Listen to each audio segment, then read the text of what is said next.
Wellness Wednesday is a segment that provides you with health, personal, and professional wellness tips and information. This week is all about hats, and joining us to tell us more is speaker and educator Luann Alemao. So thanks so much for coming in this morning. Oh, you're welcome, Kayla. It's always a pleasure. And so you brought some hats today. I did. And what we want to talk about, I guess, first is how often do people wear hats? Well, I'm finding in cold weather climates, it's just a practical sense to be able to wear one. Hats, anytime any part of your body is exposed, you lose heat. So we lose heat out of the top of our head just like we would we wouldn't think about not wearing shoes. So it's a practical thing to do in cold weather climates. And what I'm finding is that people don't often know when to remove them and when to keep them on.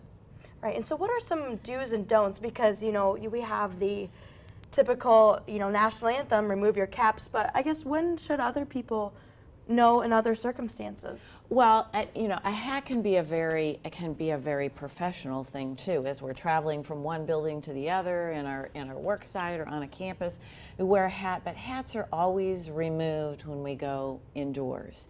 It may be full of rain or snow or dirt, but hats are not to be worn indoors. They're not to be worn at the table. And sometimes we get pretty lax in our hat etiquette, and because hats can get dirty. Just look at this baseball cap. We wear it outside, we perspire in it, it gets dirty, and then we sit down and wear it at the table.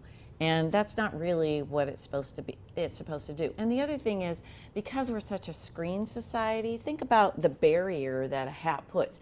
You're ordering your food, and we need to be making eye contact as much as we can with people, because that's really where it's at in building relationships, is that face-to-face. And with a hat on, it does create a barrier. So the waitress is speaking to a hat, they're not speaking to a person. And so that's one of the places that it needs to be removed when we wear a hat, because baseball caps are just not appropriate for every activity and event. But again, we're talking about this. This is the one I wore today.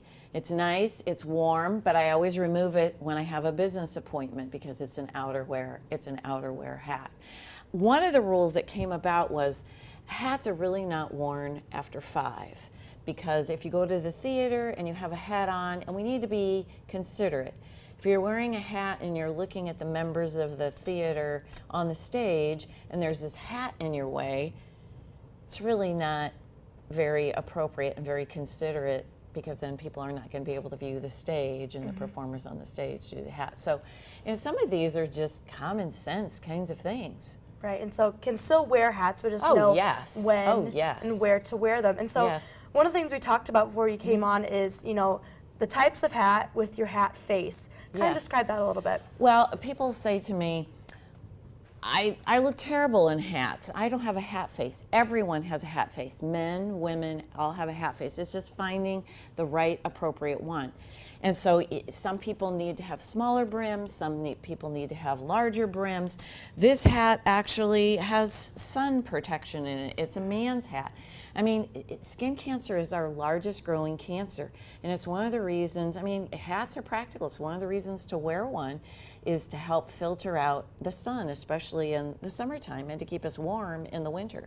And so hats are very practical, but we need to keep in mind when to wear them and when to remove them. Definitely. Well, thank you so much for joining us this morning. We'll be back right after this break.